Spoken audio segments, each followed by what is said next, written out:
This week, Vlad Gostomelsky, Principal Security Engineer at Cyberpoint, joins us to share some pen tester stories from the trenches. In the security news, keystroke logs are stored in plain text and other atrocities in software used in schools. WPBT is the gift that keeps on giving, and this time it's gigabyte.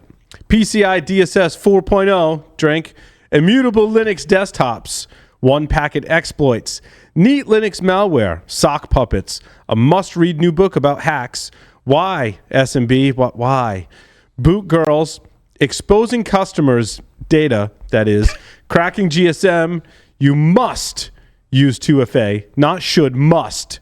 Old wine in a new bottle, lab-grown air quotes meat, malicious bookmarks, and ChatGPT's secret reading list.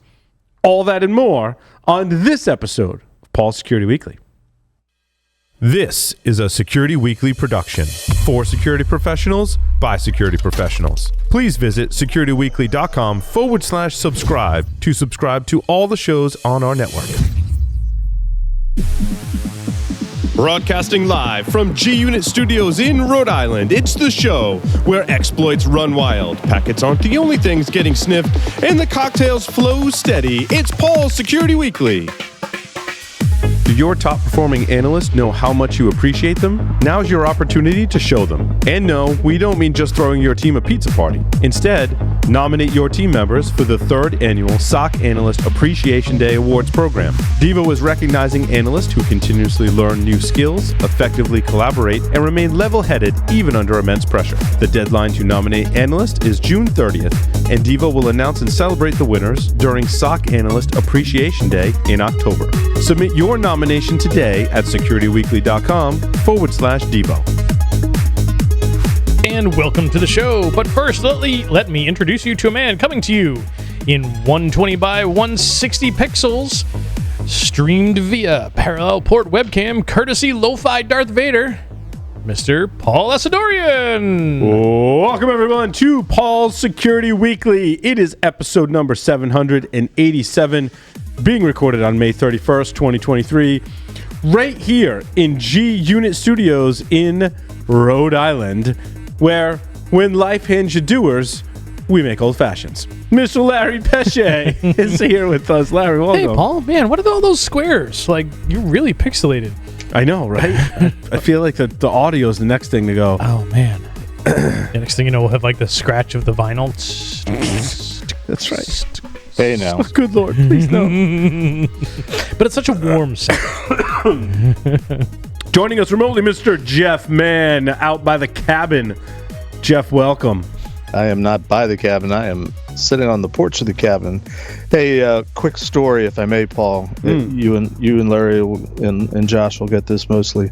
I spoke last week at Special Forces Association convention. There's going to be a lot of former, Army soldiers, special, Green Berets there, and I thought I can't just show up in civvies. I want them to know I'm a civilian. So I quick ran down to the National Cryptologic Museum, got this really cool T-shirt so nice. I could represent. First time I've been in since they reopened it. They only reopened it like 2 or 3 months ago. Guess what's there? An Enigma machine. No, they've had that for years. Oh, what do we always? Oh, the wheels. Your wheels. Not that. Not yet. Bigger than that. Something that we bring up on the show like every 6 months. Something to do with 8-inch floppies. Oh yeah, the floppy disk that held the codes for the nuclear weapons. The nuclear weapon system launch codes is now at the National Cryptologic Museum. That's awesome. So if you didn't already want to go, there's also now 2 crays. There's the old cray that I used and a newer old cray supercomputer, but I couldn't get over the fact that I was staring at the 8-inch floppy nuclear code machine. It's wonderful. It's awesome. It is there in the museum. A newer old cray? A newer old cray. Yeah, it's a newer old cray. It's a newer old cray. He's technically accurate. Mr. Sam Bound is here with us. Sam, welcome. Good evening. Glad to be here. Mr. Josh Marpet is also here with us. Josh, welcome. Happy to be back from vacation and back working. This is great. It's good to have you, my friends. Let's see. A couple of announcements. You can access all of the RSAC 2023 coverage by visiting securityweekly.com/RSAC RSAC. If you want links to all of my social media outlets, podcast gear recommendations, links to podcasts I listen to, technical how-to blog posts, and links to my upcoming and previous presentations, you can now visit my new website at securitypodcaster.com, which is awesome. Go check it out. Which is just Paul's website. Just my website. Just Paul. I built it all by myself. Wow, you put all the bits together? Well, you can tell by looking at it that I put it together by myself. I mean, it's not going to win any awards for style, all right? But that I wasn't going into it with the goal of winning awards for style. I can totally see the pixels. Yes, no, maybe that's just your webcam. Yeah, no, it's fully highly functioning website. You can find links to all kinds of things there. So go check it out at securitypodcaster.com. Vlad is a driven security researcher with a passion for securing technology that makes civilized life possible. He is particularly focused on automotive security, satellite system security, SCADA systems supporting critical infrastructure, and wireless networks. He specializes in the intersection of physical and network security. He has worked on DARPA projects, established and led penetration testing teams for Fortune 50 organizations, performed incident response and forensics on sensitive production systems within controlled environments, reverse engineered security devices, and participated in countless red team engagements.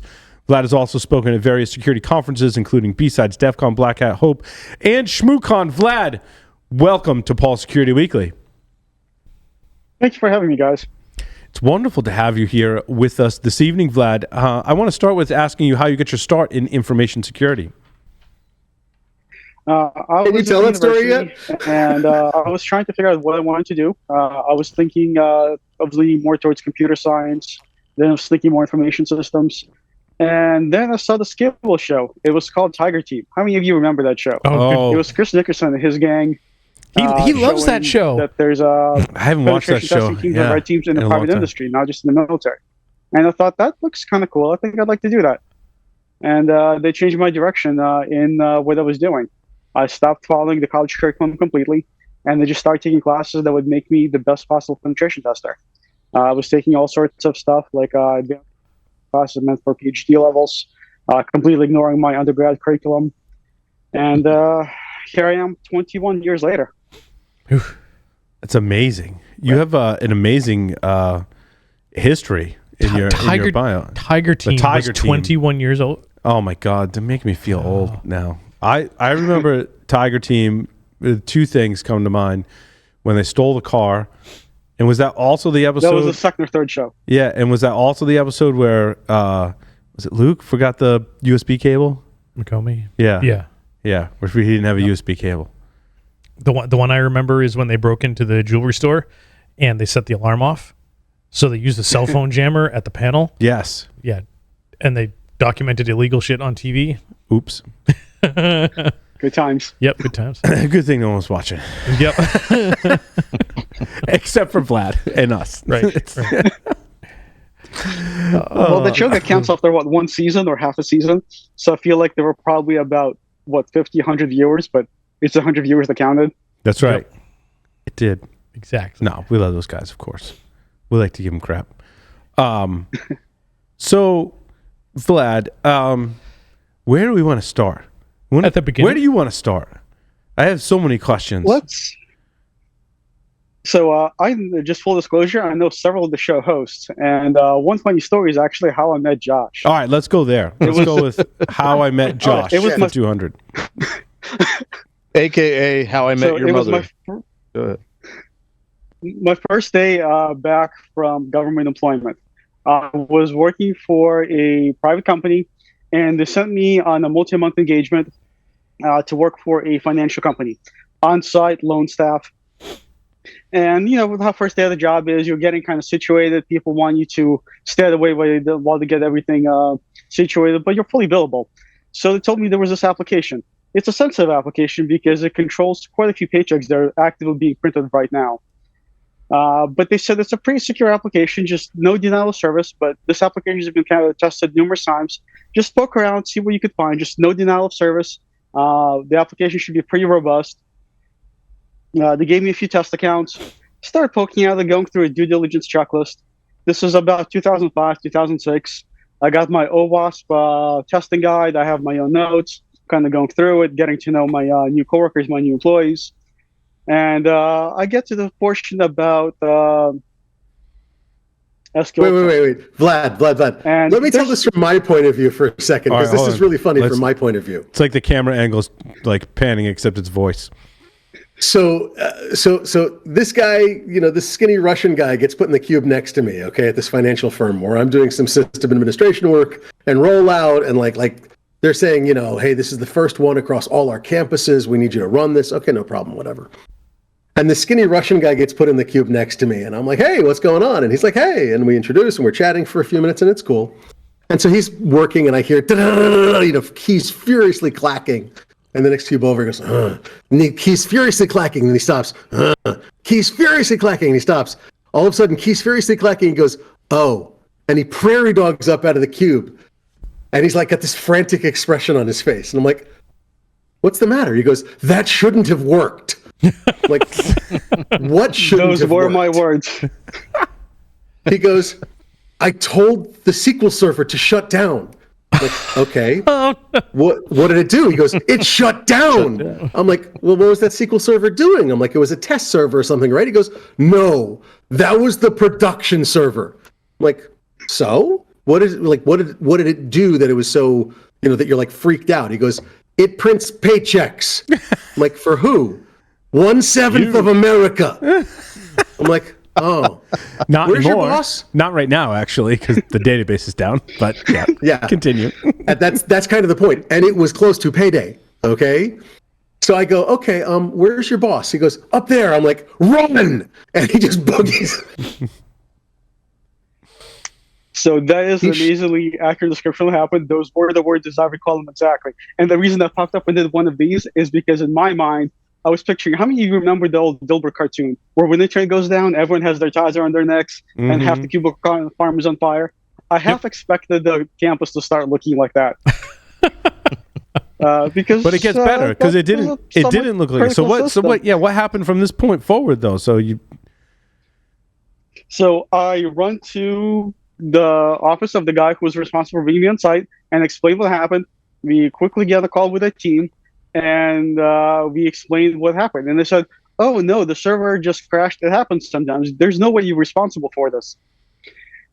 So 2 weeks later, as you know, paychecks come out on average every 2 weeks.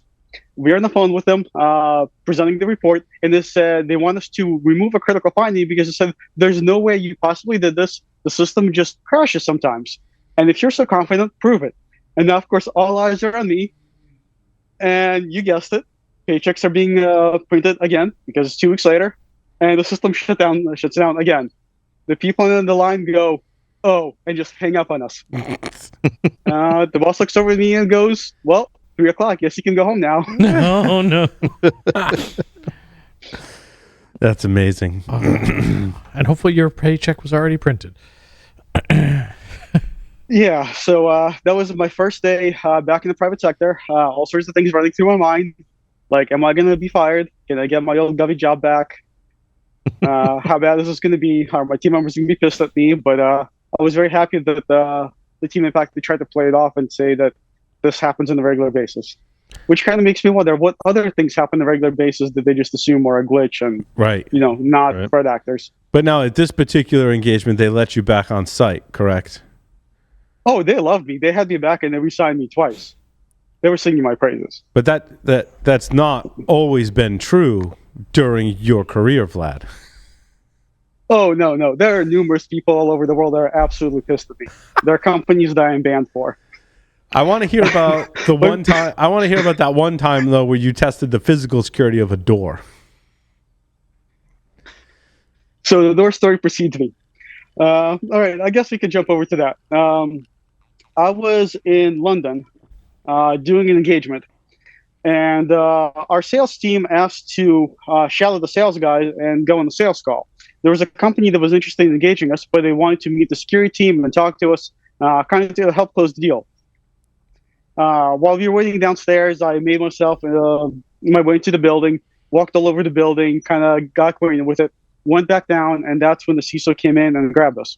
He gave us the usual walkthrough through the building, showed us where the execs sit, showed us all the users using unapproved USB drives, all the usual stuff that usually fills security reports. I mentioned that their access controls were a little weak. I was getting to the point that I walked throughout their building before he actually came and got us. And he told us the doors were in the process of being replaced. They were getting these really great, really secure new doors. And he was very adamant about showing us these great new security doors. He said I could leave my stuff right there. We're just going to quickly check out the door. So dump my backpack, just grab a pair of grippy gloves that I was carrying with me, my multi-tool, and my picks. And he was like, oh, no, you're not going to need those picks. All right, fine. Let's go check out your really great new secure door. We walk outside to the landing inside the building to the fire tower. He slams the door. And I'm looking at this door, like, all right, it's a fire-rated door. It's metal. That's all well and good. Start taking a closer look at it. First of all, the cable that supplies the power to the mag lock is on the outside of the door, meaning I have access to it. If I wanted to, I could probably rip it out with my hands. I have my Leatherman with me, and I have my rubber-insulated gloves, so I could cut that cable. But if you're the customer side, you really don't want to damage equipment just to make a point. I keep looking, then I start looking at the actual mag lock. It seems a little small, not to be a size queen, but that was a rather small looking mag lock. Start taking a closer look at it.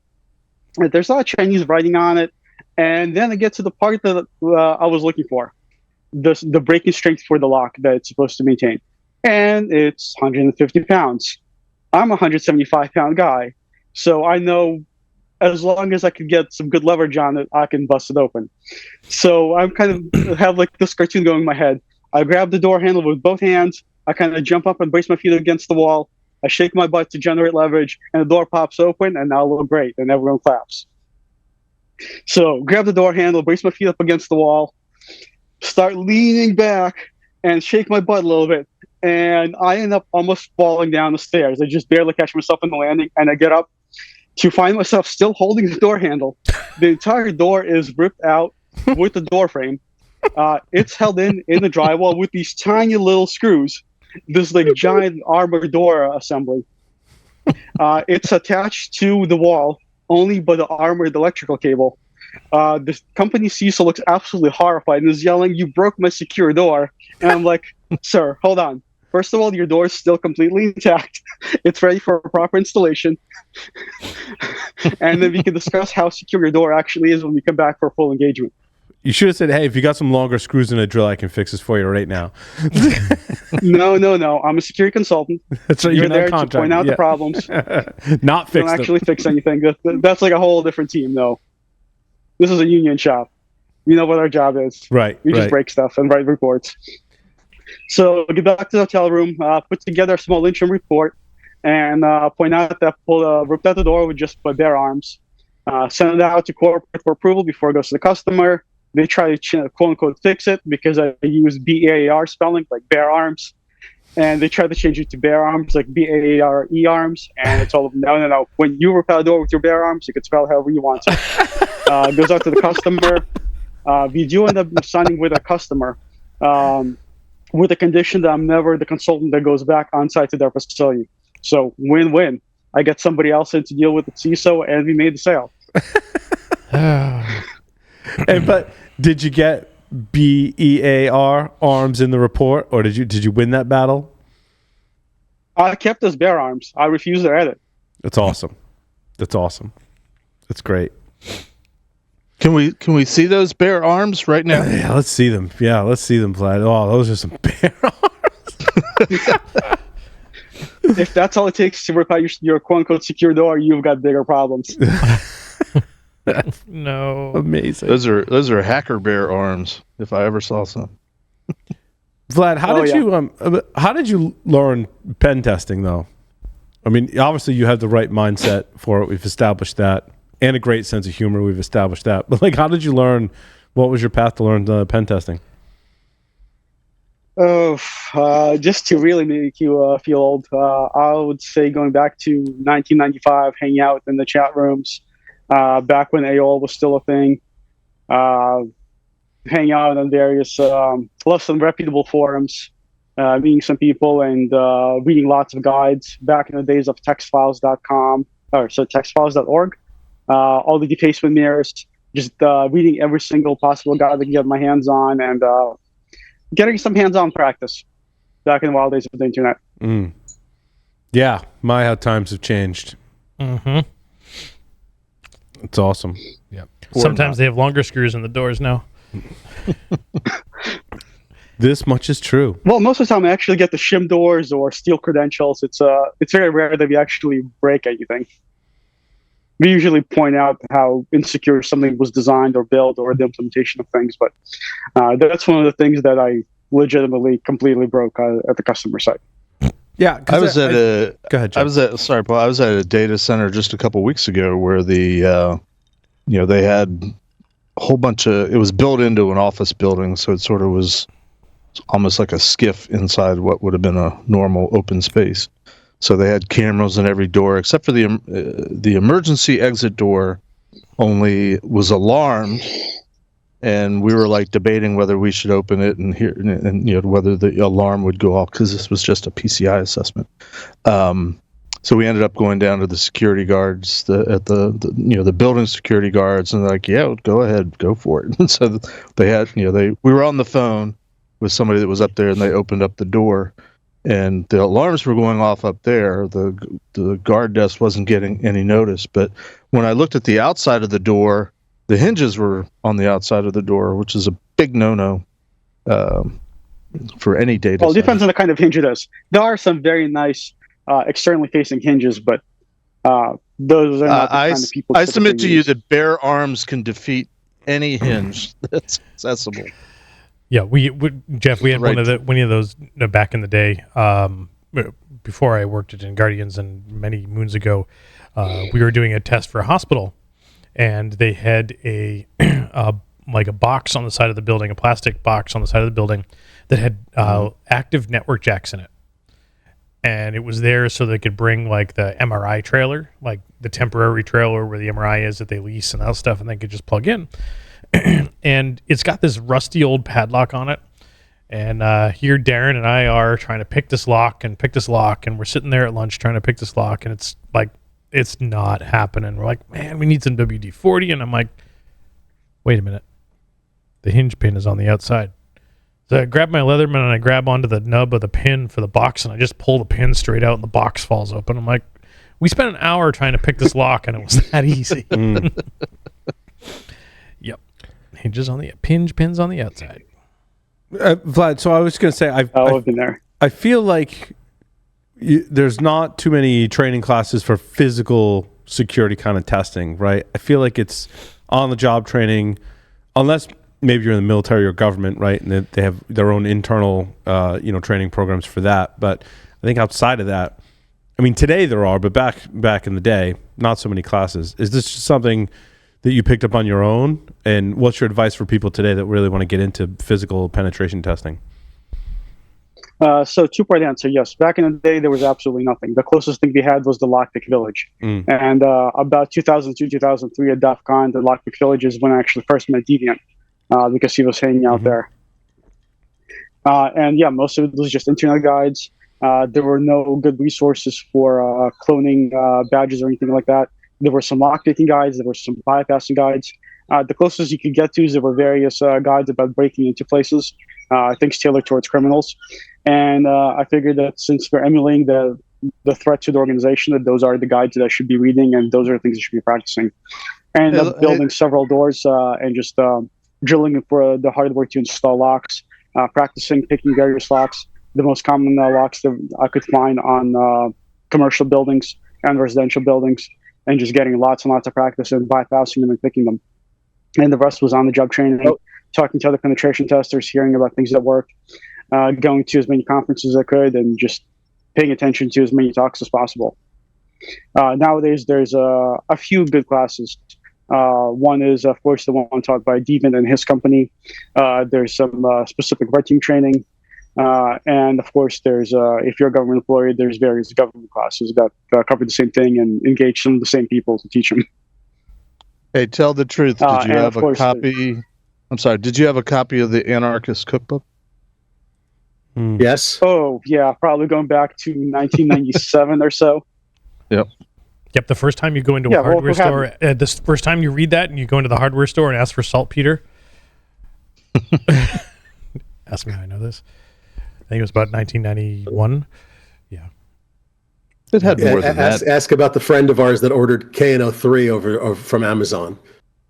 I mean, Well, who hasn't? I got what, powdered aluminum and Thermite. You had thermite at one time. powdered aluminum Yeah, and from powdered United. Powdered aluminum and powdered iron oxide. Yeah. Yep. Ordered that from eBay All right. separately. I guess it's all public knowledge anyway. Yeah. Yeah. Yeah, But well, I mean, you're no. supposed to be Actually, thermite. How else are you Vlad, supposed tell to the be story trained? of what you used to do at Home Depot in the lock section.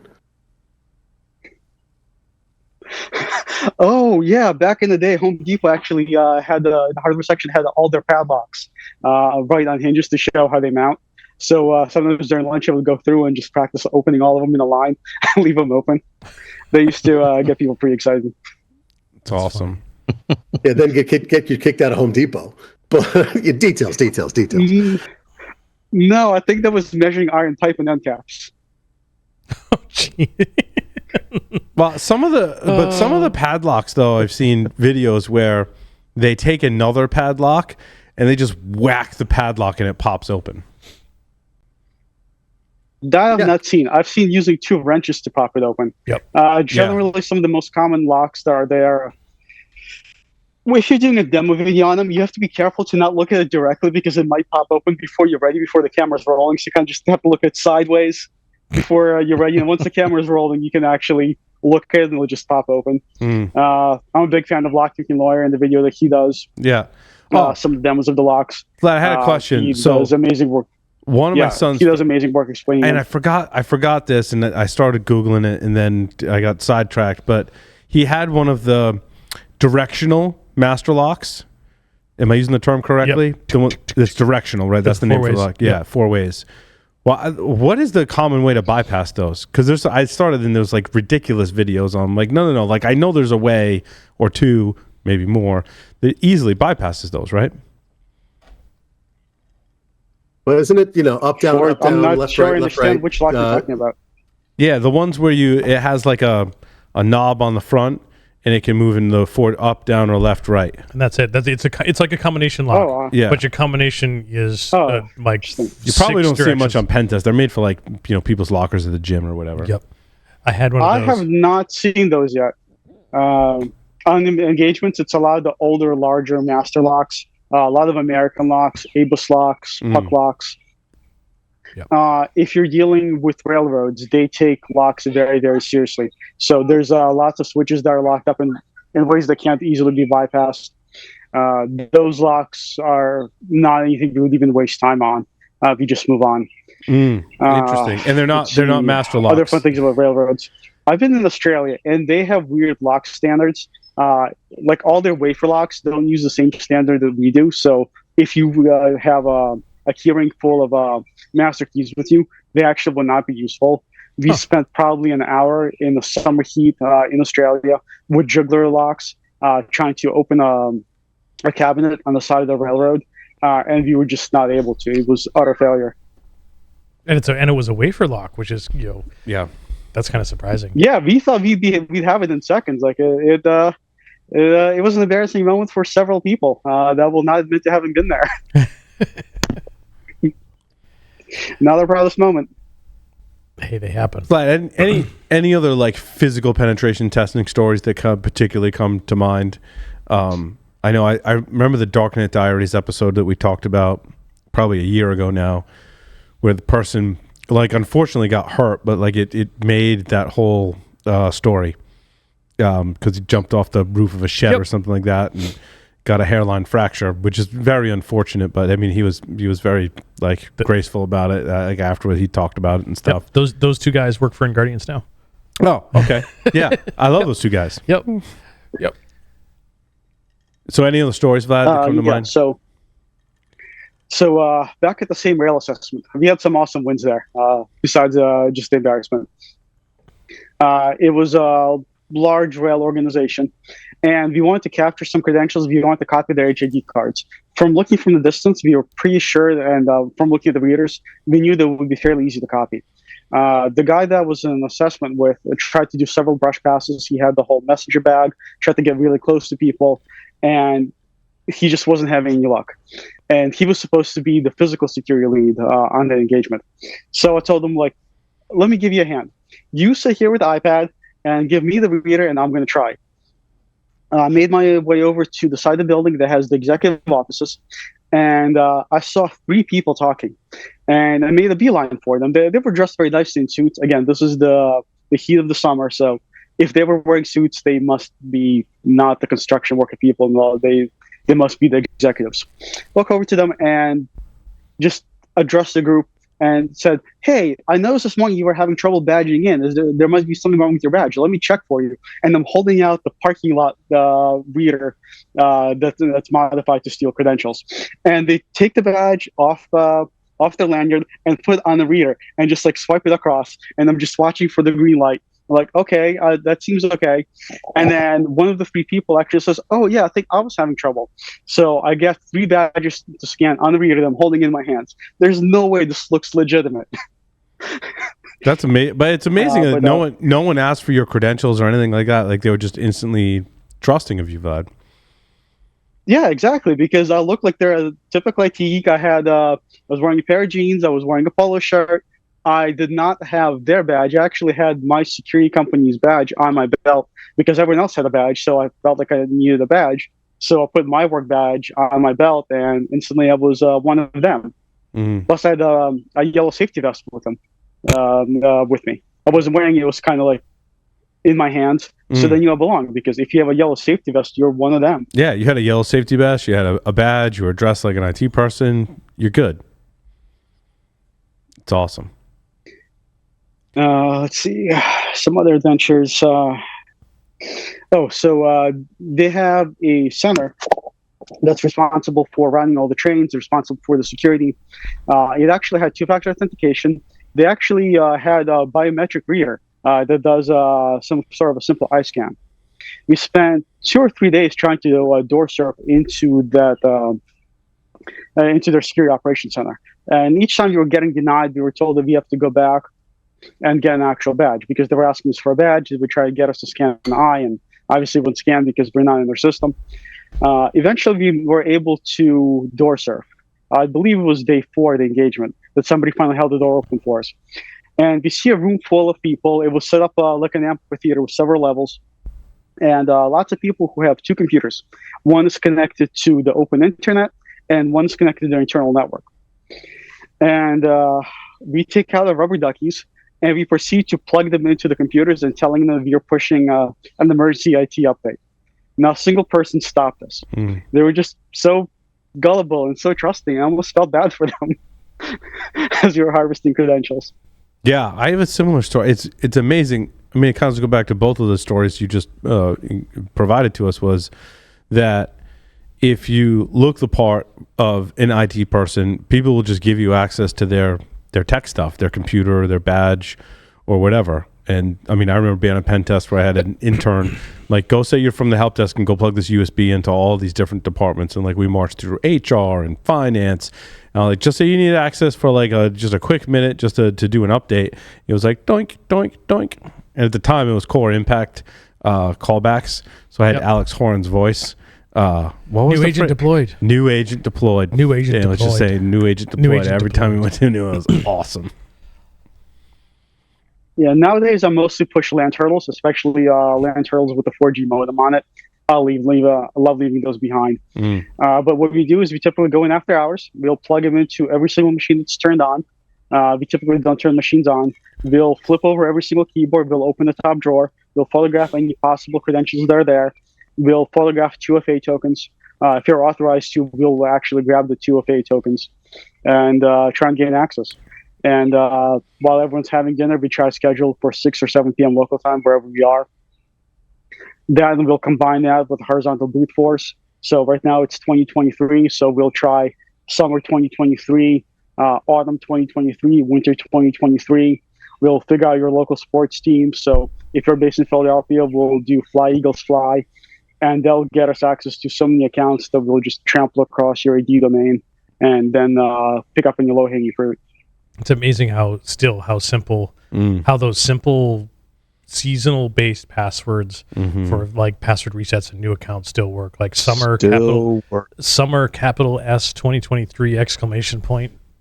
Still work. Shit, I gotta change my password now. Actually, technically, it would be spring 2023. It'd be spring. I was kind of chuckling somewhere, that the only one he didn't say was spring. Yep. Vlad, how did you get into car hacking? Honestly, again, DEF CON.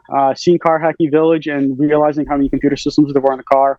I was on several car forums. I used to drive interesting, more expensive cars, and I saw people modifying them and squeezing more performance out of them. So I started learning about them, figuring out that there's a high-speed CAN bus and low-speed CAN bus, and figuring out all the things that the cars can do, and just went on from there. And then I realized just how similar cars are to SCADA systems, which was already very interested in. And wait, so you were modifying the ECU on which manufacturer vehicle? I rather not get people upset. They're tiny little cars that often end up flipped on the side of the road and on curves. Yeah, I know that.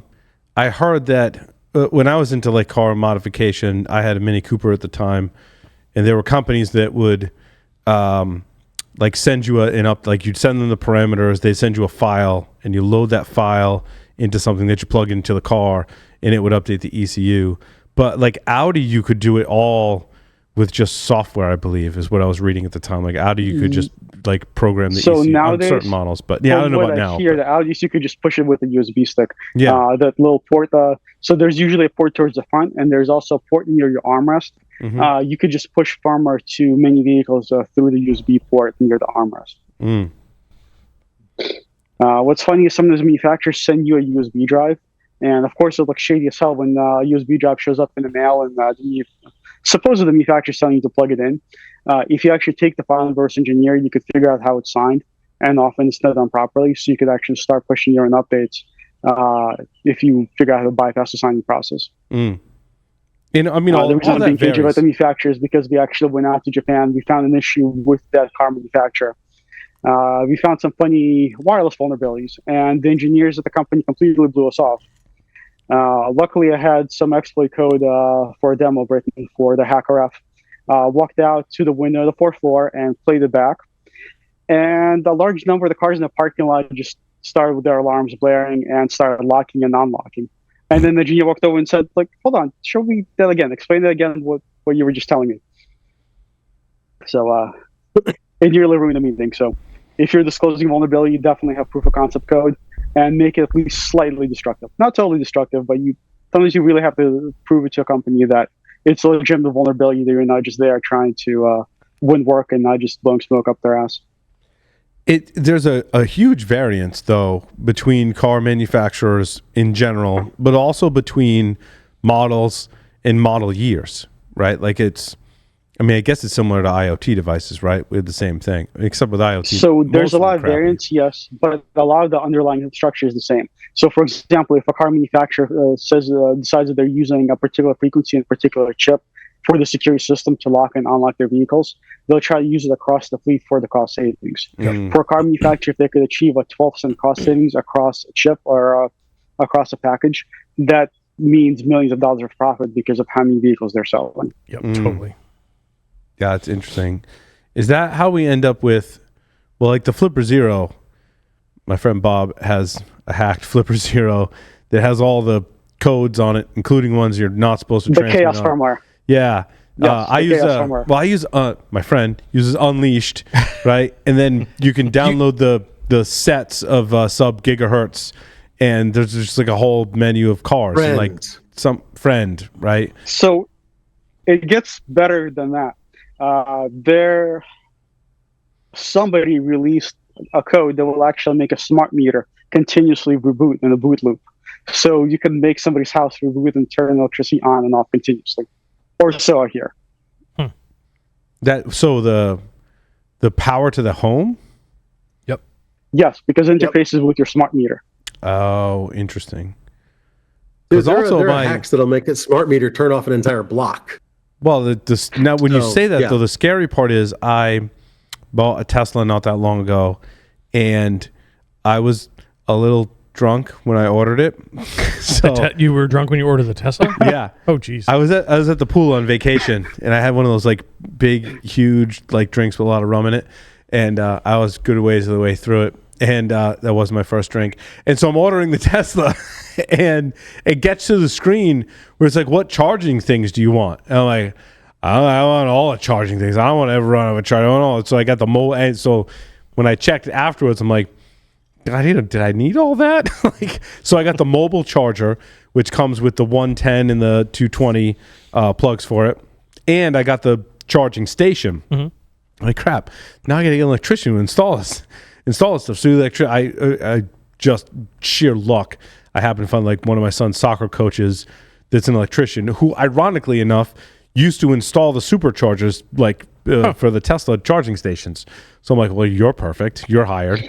And he installs it, and he's like, after he's done, it didn't take him that long. And he's like, he handed me the manual. He's like, you gotta connect this to your Wi-Fi network. I'm like, oh, what? Really? Okay.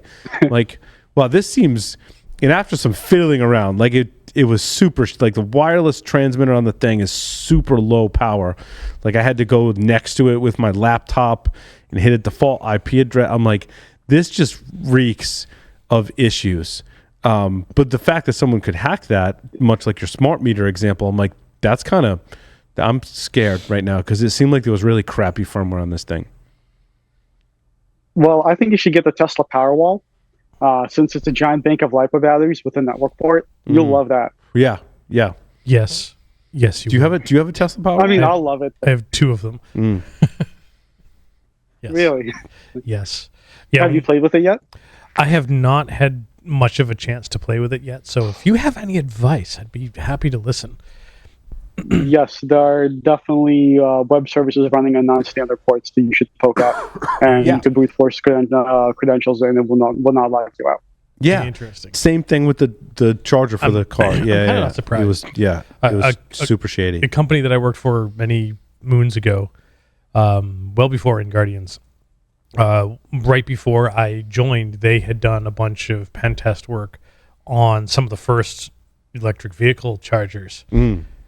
And what a shit show. It's a shit show. Oh my, they compromised the charger in the Call it a garage. shit show. I mean, just because you get free charging and because you could disable the charger for any vehicle other than your VIN number, I wouldn't call that a shit show. I mean, well, they had worse because I would call it a shit show. They were passing credentials over the Wi-Fi side to clear text services like HTTP to log in to other services, which they could then compromise the back end. It was on the Tesla one, there was you connect to the like peer-to-peer wireless connection, and it gets you into the management interface, and then you tell it what your Wi-Fi, and then and then but if you hit the same crappy web server from that side, it says, "Oh no, I can't give you any information unless you log in." I'm like, that's hogwash. That's got to be really. It just seemed like my spidey senses went off. I'm like, this is a crappy little IoT device with crappy IoT vulnerable web services on it.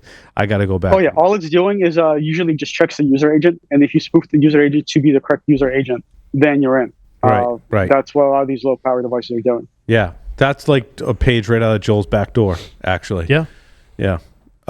So at my previous company, I ran a certification lab. We were providing several levels of certification for secure devices for critical infrastructure, and we were doing certification for a mobile carrier. So I literally had company after company send me their best security devices, asking for certification. So it was a nonstop shit show, 3-4 days a week. In a year and a half that I ran the lab, I have had to facepalm so many times. How many devices actually got certified? I know you can't say, but it was probably limited devices that actually got certified. So we've passed in the year and a half that I ran the lab, off the top of my head, let's say we certified maybe 20 or 30 devices, eventually tested several hundred devices. Some real doozies were a vendor submitted a camera. It was supposed to be a security device meant to be deployed on U.S.-Mexico border as a surveillance device to catch anybody walking across. It was essentially a modified game camera, from Walmart, one of their low-end hunting cameras, with the case literally cut out with a 3G modem, not even a 4G, a 3G modem attached and a motion sensor. It was all kludged together. We tried to get a hold of the company to speak with them. It was literally a guy and his nephew in a garage out in Georgia putting these together, trying to sell them to DHS. Oh, wow. Trying to get these certified. You know what's funny, Vlad? I got some insight. Remember the movie War Dogs? Yes. One of the actual guys in real life did a 2-part podcast interview that I was listening to. And one of the things you remember from that movie was like they were bidding on government contracts. And one of the things they said relates back to your story is you agree upon the government contract and you agree on these like fixed costs. So it's not like you're have this leeway to kind of adjust the contract as you go. Like you basically say, you tell them like it's going to cost us this much and here's what you're going to pay, and like that's what it is. So I can see all of those cost cutting measures kind of in the background because of the way the government contracting work that was explained on it was the Jordan Harbinger show that I was listening to it on. So yeah, I can see how we end up in these situations. Yep. That's absolutely true. Working for a contractor and having worked for other contractors in the past, that's exactly how it works out. For example, very recent example, I was talking to somebody in my company, and there was a contract that we promised that we could deliver a device stack. It was they asked for a quote, and we gave them a tentative quote. I believe it was $15,000 that we could build something out, and nothing was signed yet, but they just wanted to see me to actually put together a device and the parts list and see where it would work out to.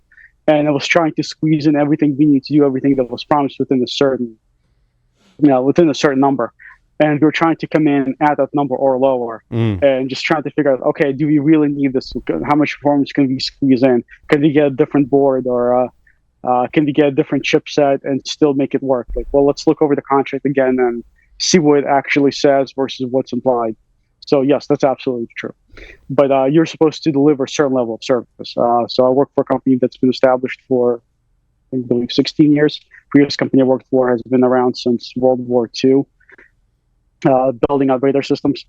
So you definitely want to deliver a reputation that you can stand behind. When people Google your name or your company name, you definitely don't want to see court cases coming back. You want to at the very least see good LinkedIn referrals or positive feedback coming through.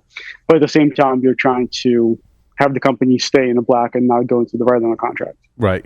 And they keep track of how many contracts you've been awarded and successfully delivered on, and they won't let you bid on larger contracts until you've delivered on the smaller ones, which is an interesting part of that whole process too. Absolutely. A track record is essential for winning good government contracts. And also you put together a prospectus, how you're going to deliver this contract. So you need resumes of people who are qualified to be on the contract, record of fast deliverables and things of that nature. Until you get to a time like in the movie where you've got, I think it was like 3 million rounds of AK-47 ammo that they were delivering to the government for like an exorbitant, like $300 million, but I think was just the AK-47 ammo, and that was just a portion of the contract. And that's what eventually led to that. Anyway, you should go listen to the interview and watch the movie because I think it's fascinating. Back to the car hacking, though, Vlad. We went down a rabbit hole there, but we've covered stories recently where cars are getting stolen and they're removing the headlight and stuff. And what's going on with that? There's a couple of different attacks at play there, right? Yeah. So essentially, the reason they're removing the headlight is because there's a CAN bus connected to the headlight. The high-end luxury cars they're going after can actually tell the user if a headlight is out. The onboard computer senses it. So they need to access the CAN bus to tell the car to unlock and to turn off the alarm. I've seen different variations of this. Sometimes it's removing the headlight. Sometimes it's actually cutting away a body panel. My guess is the reason they remove the headlight is because the headlights are cheaper to fix than swapping out a door and easier to swap out. Because once they steal the car, either they go on a joyride or they take it to the chop shop and remove the parts that could then be resold to buy shops, or they end up in a ship going overseas to be resold elsewhere. And the CAN bus very much sounded to me like, especially in this context, of like a Modbus style like ICS controller, right? Like it's a very rudimentary protocol that just accepts commands, right?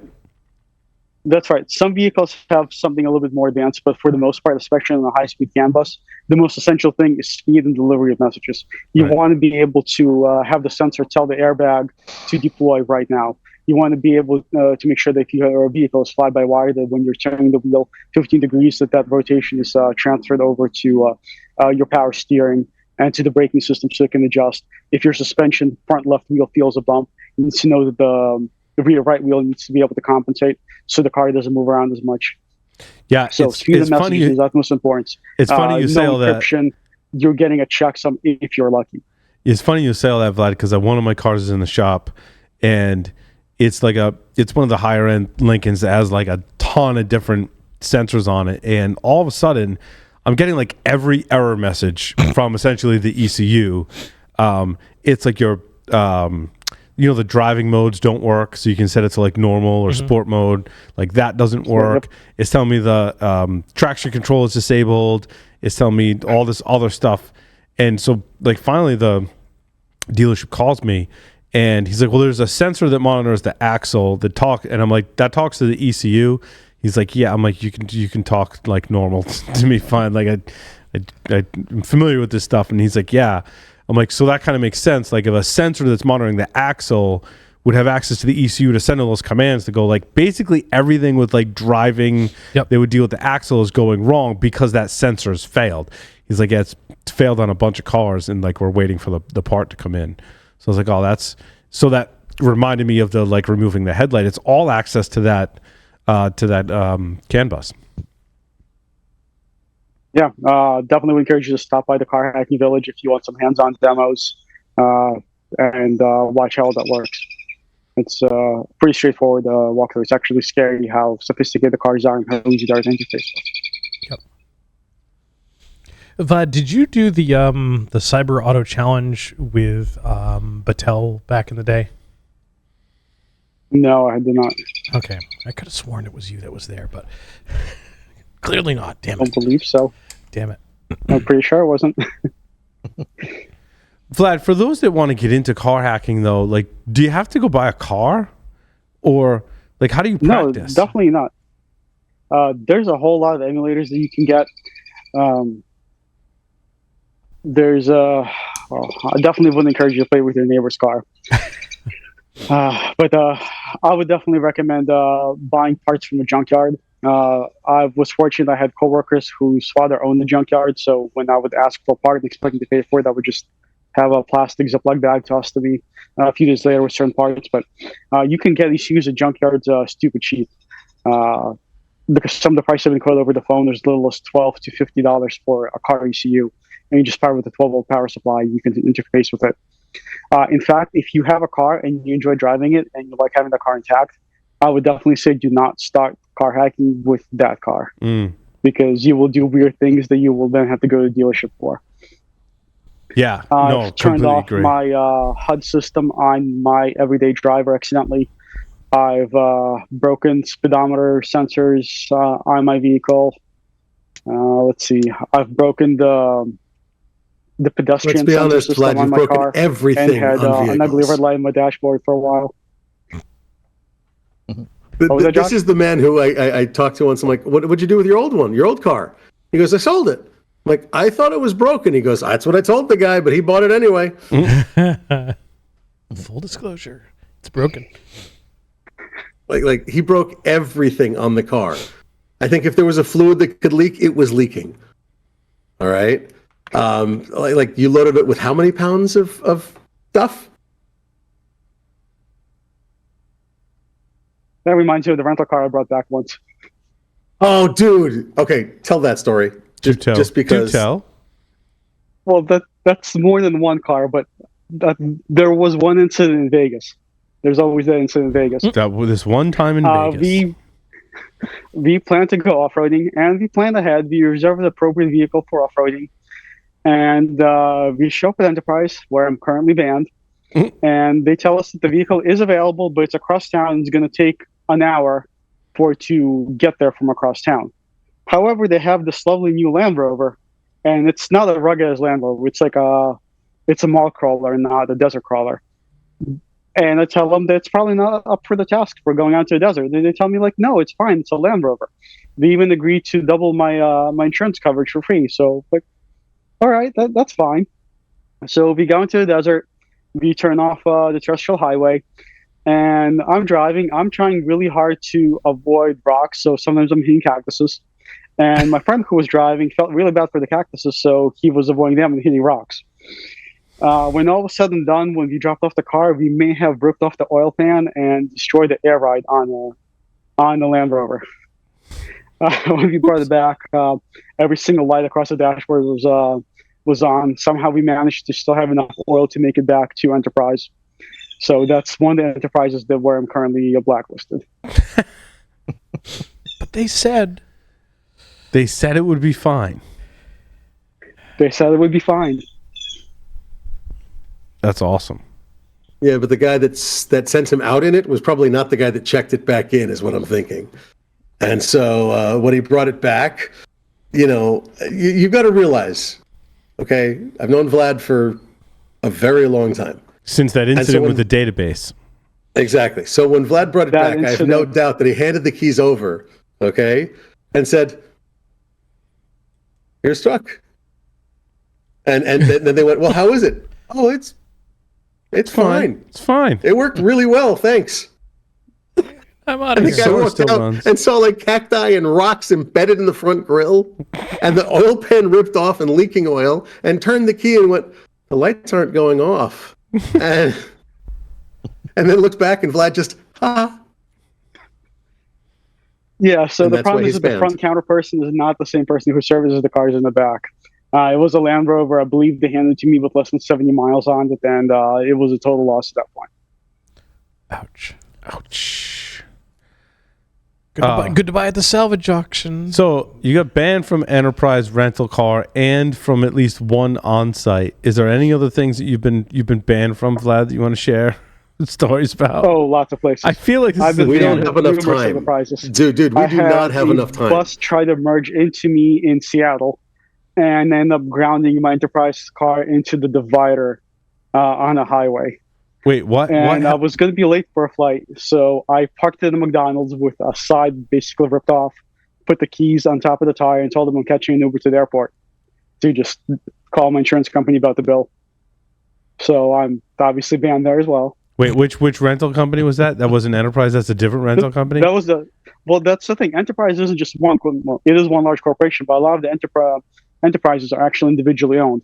So one company may own 1 to 3 to 5 different enterprises, and the blacklist isn't shared across all of them. You're usually banned within one company. I gotcha.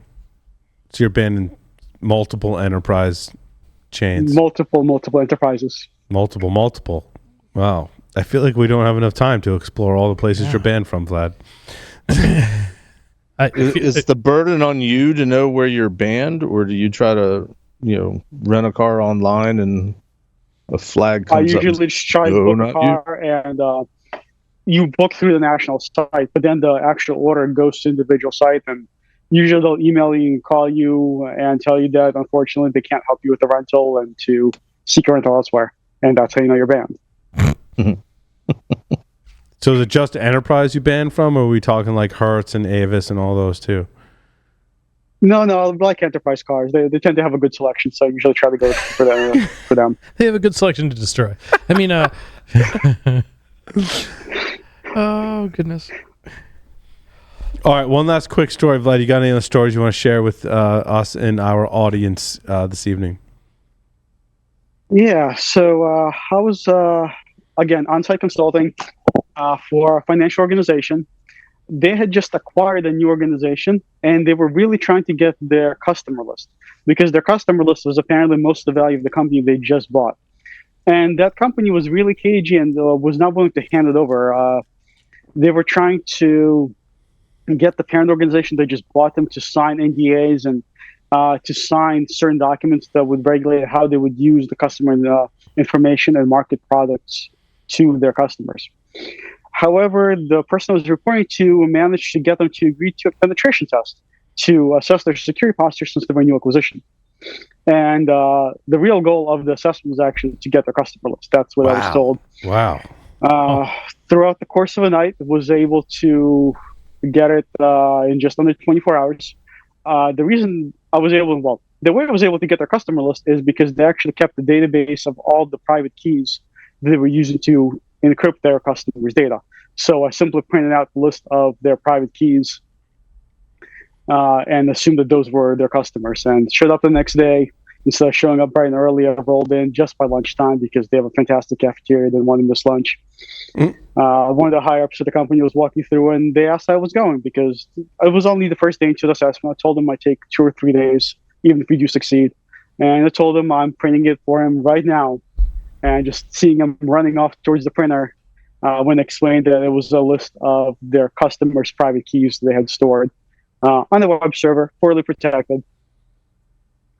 Also, it's possible that that company's logo may have been replaced with the new parent company's logo inadvertently during the pen test. Just to let them know who's in charge. That's like putting a flag in the, like the other country's flag in the ground.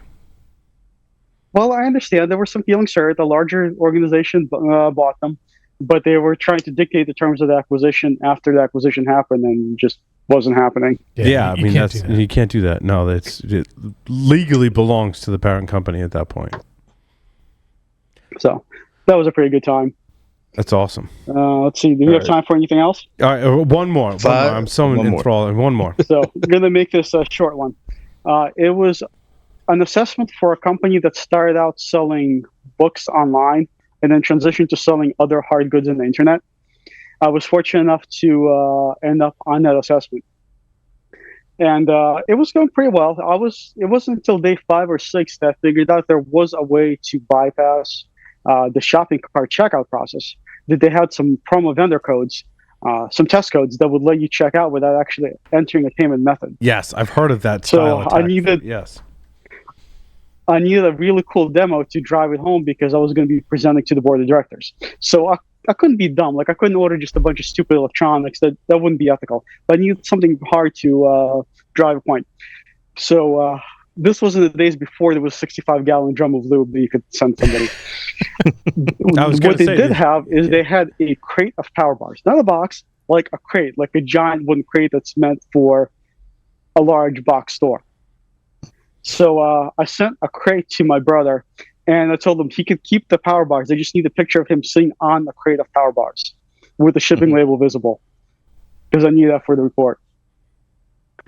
So that was a pretty good, impactful report, because when you're reading things out to board of directors, you're never sure how it's going to be received. You're never sure if the report's a little too cut and dry, if you're talking about cross-site scripting and for use of cryptography. But when you show an organization that sells hard goods, that you're able to get those hard goods for free, especially in large quantities, like with a nice flashy photograph, it tends to get people to perk up and take the report seriously. Yes, it does. Well, but my question is, like, what'd your brother do with the whole pallet full of power bars at that point, though? Well, he was in college. Brother. He ate them. He was friends, and he was constipated for 6 months. Power bar ever again. It's constipated for 6 months. Yeah, power bar. I feel like power bar. They were big back. Like when I was in college and mountain biking, like they were big back in the day. The power bars, and they tasted. Yeah, exactly. It was like this space was probably food. 2007 or so. Yeah, it was like space food. I mean, they were disgusting. I don't know. We ate them because of marketing, right? Looking back on it, they were pretty disgusting. Yeah, they were made of apple peels and Chinese newspaper. Remember that? Yeah. That Simpsons episode? No, but that's an accurate description. Yep. Of them for sure. Sam got it. Sam got it. Vlad, yeah. I just have 5 questions left for you. I got a good feeling about this 5 questions. Yeah. Let's go. So Vlad, you ready to play 5 questions with Security Weekly? Wait, I'm sorry? I said, are you ready to play 5 questions with Security Weekly? I don't feel like I'm ready, but let's roll. Okay, no one's truly ready. 3 words to describe yourself. Adventurous, inquisitive, driven. If you were a serial killer, what would be your weapon of choice? A CAN bus. Wait, if? Pencil. If? Pencil. What is this Pencil. if? Pencil. And I was going to say, I'm surprised you had to think about it. If you wrote a book about yourself, what would the title be? All the forgotten things. What is your favorite hacker movie?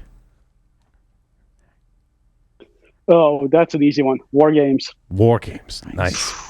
Choose 2 celebrities to be your parents. Alive, dead, fictional, or otherwise. Oh, how about Lisa Simpson and Michael Jordan? Wow. Whoa. Ooh. That was if you different. If you didn't prepare for that, that was the fastest answer ever. And that's definitely different. And definitely different too. Awesome. Vlad, thank you so much for appearing on Paul Security Weekly. Thank you for having me, guys. With that, we'll take a short break and come back with the security news.